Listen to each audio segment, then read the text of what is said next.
Hello दोस्तों, नमस्कार। मैं अपने यूट्यूब चैनल में आप सभी का स्वागत करती हूँ। बेटी विवाह गीत अच्छा लगेगा तो लाइक कीजिएगा और नए मेरे चैनल पर तो सब्सक्राइब कीजिएगा और कमेंट में बताइएगा कैसा लगा मेरा गीत। तिलक चढ़ाई पापा घर के लवटल नया रे, घर के लवटल नया रे। चौखट बैठलन मनावा मारी रे ललन जी, अरे चौखट बैठलन मनावा मारिए ललन जी।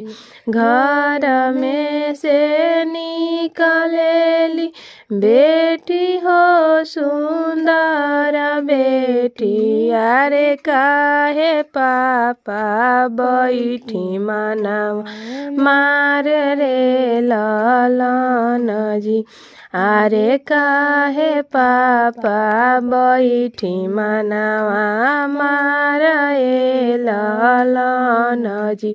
जवन ही बेटी 10 लाख दिहानी, अरे 10 लाख देहानी, अरे मुख नाही बोलेलन दामाद ए ललन जी, अरे मुख नाही बोलेलन दामाद ए ललन जी।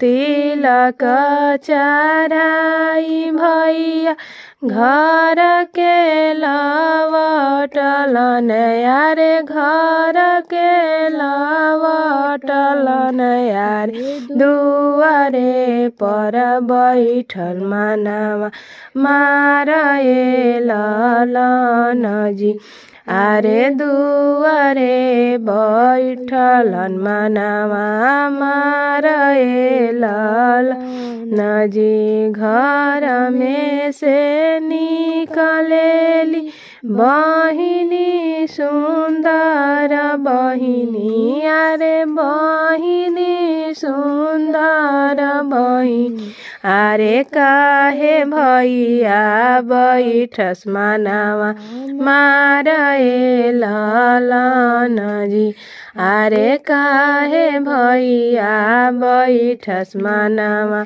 मार ए ललन जी।